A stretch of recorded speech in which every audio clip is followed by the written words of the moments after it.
Here's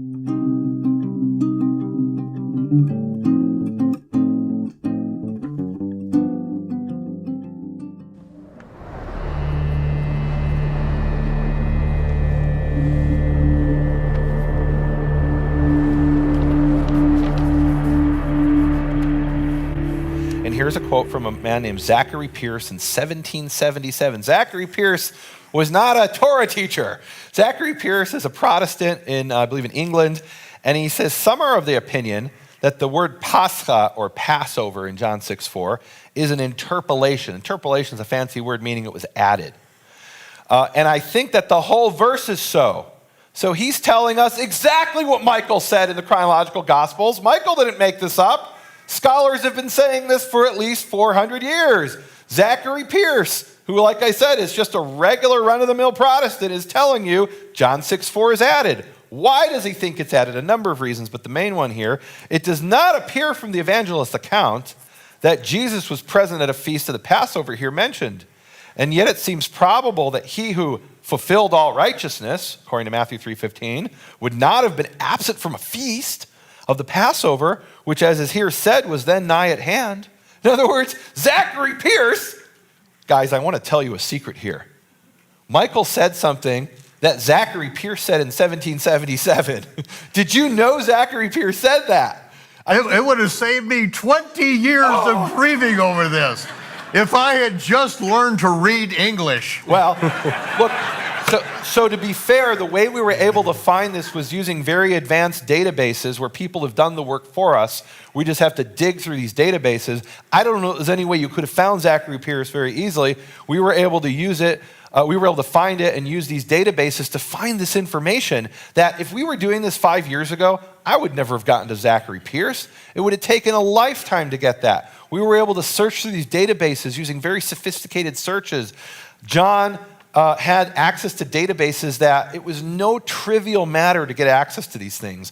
We're talking about the average person can't just Google this. You have to get access to these very expensive databases, and sometimes you actually, even if you pay money, it's not enough. You have to get like what's called scholars access, what we got to certain databases, and we were able to dig these up. The earliest Christian that we found who directly talks about, let's put it that way, it talks about John 6:4 having this addition, is a guy who's called Gerhard Johann Vossius, or Gerhard Vossius. He was a Protestant in Amsterdam who wrote a book in 1643.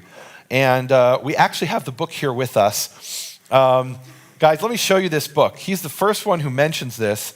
This is a beautiful book. This is the original 1643 edition, and we actually got this, Michael, to give to you as a gift. Oh, my goodness. Before I give him the gift, I want to read Vossius and tell you how difficult it was to get this book. Okay. So first of all, it's written in Latin, and we had to have this section translated. And we only found out about this because we were looking in these databases that said, hey, the first one we know of that mentions this is Gerhard Vossius. So in 1643, he writes, there is no need for us to say, what Michael said, that John 6:4 was first written, but the holy day of the Jews was approaching. In other words, there was a common opinion in Vossius' day that the words the Passover were added to John 6:4. That there was some feast, probably Sukkot in the next chapter, right, which they believed, or the coming chapters in John 7, that they believed that the words Passover had to be added because this broke the chronology, didn't make sense. And Vossius is saying, hey, what everybody around me is saying, that John 6:4 has two added words, the Passover, I can explain that away. He says, and the text had to do with the Holy Day Tabernacles, but the copyist, since he had not paying attention to it, wrote Pascha. This was the common opinion in 1643 in the time of Vossius. He says the ancients, and this is really important, pay attention here, guys. The ancients refers to the early Christian authors who are commonly today called the church fathers. We'll explain in a few minutes what that is. The ancients seem not to have read the word Passover at John 6. And we'll show you that it's not just seem, it's a pretty strong case. Since they say that Christ predicted 1 year or even a few months besides.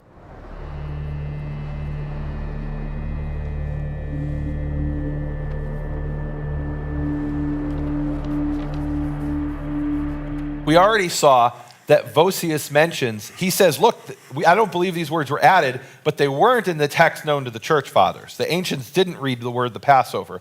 Henry Brown is this scholar in 1844. He's a Christian, and he's struggling to work out the chronology of the life of Yeshua. And he writes, the reading of the text in John 6:4, though it is found, I believe, in all the manuscripts. We're going to come back to those words in a minute. All the manuscripts and versions could not have been found in the text of the first 2 centuries. Meaning the first 2 centuries of the Christian era, when people are going, like we talked about before, they're going to Thessalonica and they're copying the letter to the Thessalonians. They're bringing it to the other place, and they're doing this with John as well. He's saying in the first 2 centuries, the words, the Passover in John 6:4 could not have been in the text. And what he really means is when we look at the church fathers, we do not find these words that they knew about these words. And we're going to see why he said that. Before we get to that, I want to dwell for a second on this phrase, I believe in all the manuscripts, that John 6:4 is there. That's what he says here, Henry Brown in 1844. And we in our research, spending hundreds and hundreds of hours in 4, like I said, we had 4 different people, John and I, and this man in Greece, and in T-Bone. All of us have been looking at these different sources, spending hundreds and hundreds of hours, and we kept finding this statement in all the manuscripts. John 6:4 is there. It's in all the manuscripts. It couldn't have been, the church fathers didn't know it, but it's in the writings of every manuscript that survived has John 6:4. Well, what we found is that's not true. Now, Michael already alluded to this in his Chronological Gospels. He mentions 2 manuscripts. We'll get to that later in a later section. But right now, I want to talk about the church fathers. And I have to wonder if these scholars had access to the manuscripts we have access today, how would they have understood this? Even not having the manuscripts, they were convinced these words were added in John 6:4.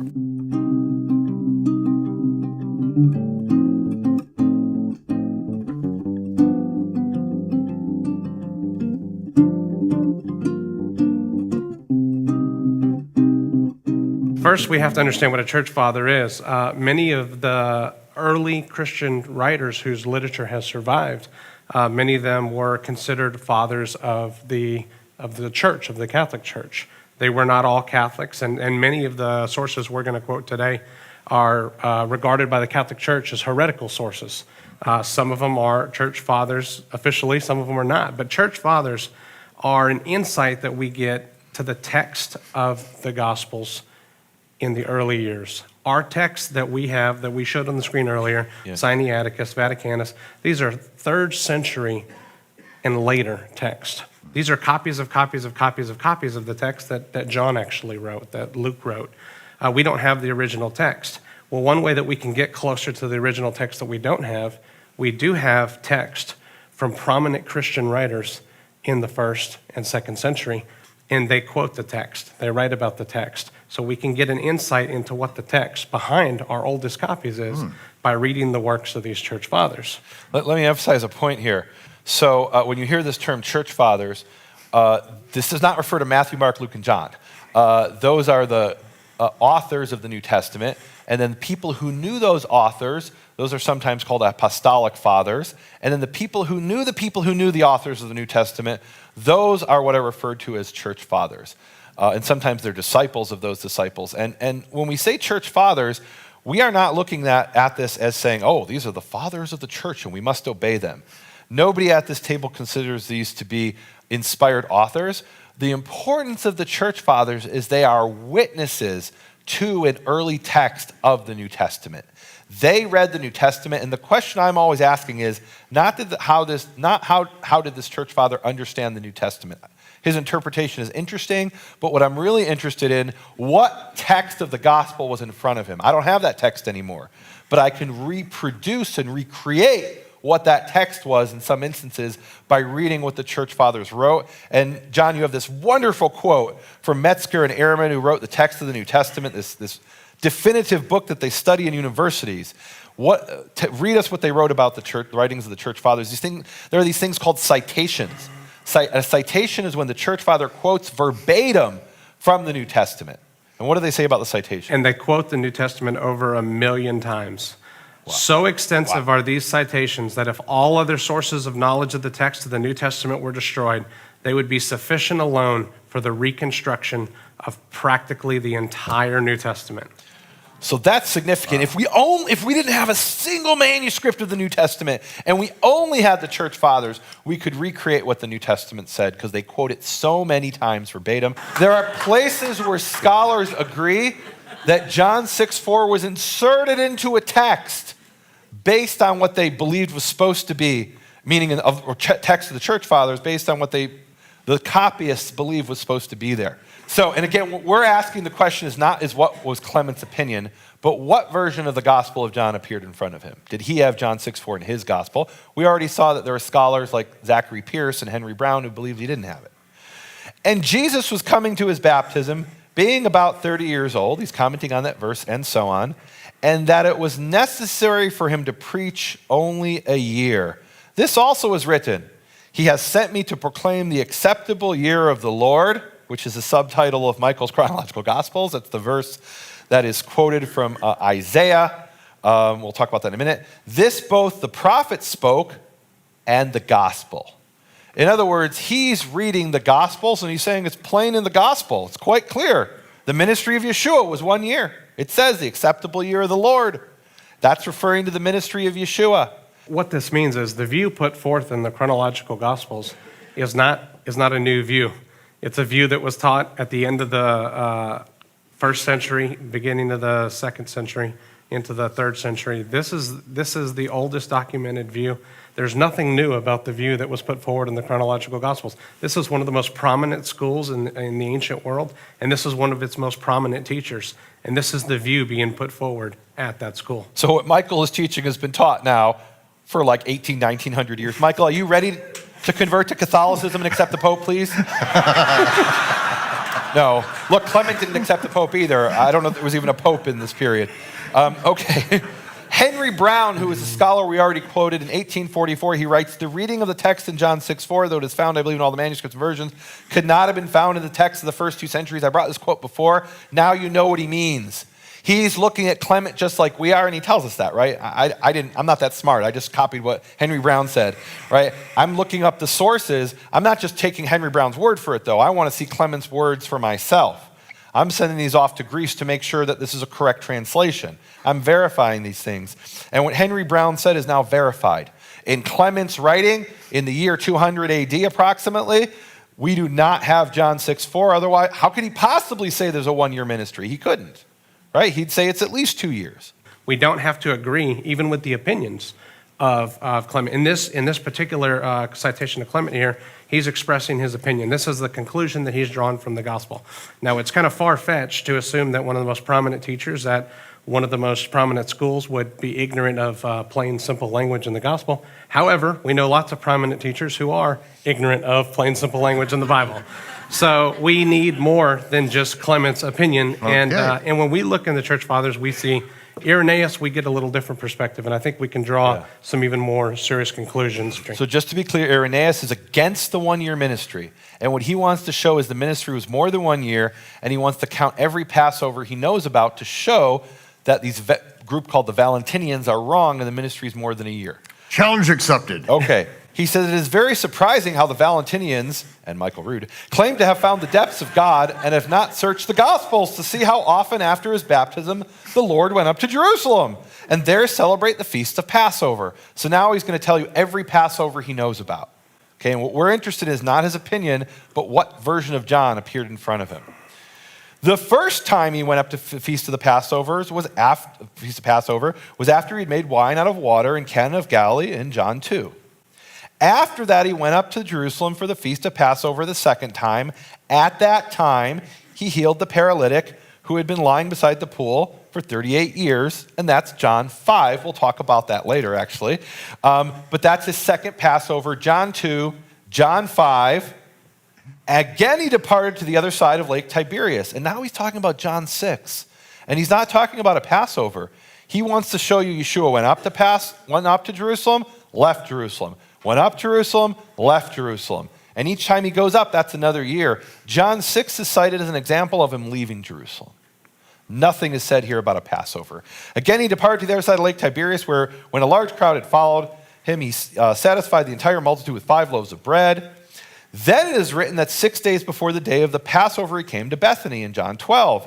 From Bethany, he went up to Jerusalem and ate the Passover in John 13, and suffered on the following day, John 19. Now, everyone will admit that these 3 times of the Passover do not make 1 year. What are Irenaeus' 3 Passovers? John 2, the unnamed feast in John 5, and John 13 in the end, the final Passover. Why doesn't he mention John 6:4? John 2 and 3 is Passover. Yeah. He goes up in the Galilee. He stops at the Samaritan village, then up to Cana where he turned the water into wine, and then he comes back to Passover again. John 5. Right. That's the next thing that happens. John 2 and 3 is Passover. John 5 is Passover. Yeah. You're an idiot. No, that's Shavuot. That's the next feast. And and it's not that he's an idiot. He might be an idiot. Okay, fair enough. I don't know. The important thing here for me, whether he's an idiot or not, is he does not have John 6:4, because if he does, he would have mentioned it. Absolutely. If John 6:4 was in his text, he would have to have been an idiot. That's true. So we're no longer establishing whether John 6:4 is original. We're trying to determine, was Irenaeus an idiot? Okay. Henry Brown writes, I think incontestably that Saint Irenaeus, that's what he calls him, did not read the words the Passover in St. John 6:4. If he was so anxious to find a Passover where none was in 5:1, he was not likely to overlook a Passover where one was mentioned, especially as he notices the contents of that very passage. I mean, he mentions John 6 as an example of Yeshua leaving Jerusalem, not coming up to a Passover in Jerusalem, and you can really come to no other conclusion that Irenaeus, just like Clement of Alexandria, around the year 200 AD, read the Gospel of John and did not have 6:4 there in his Gospel.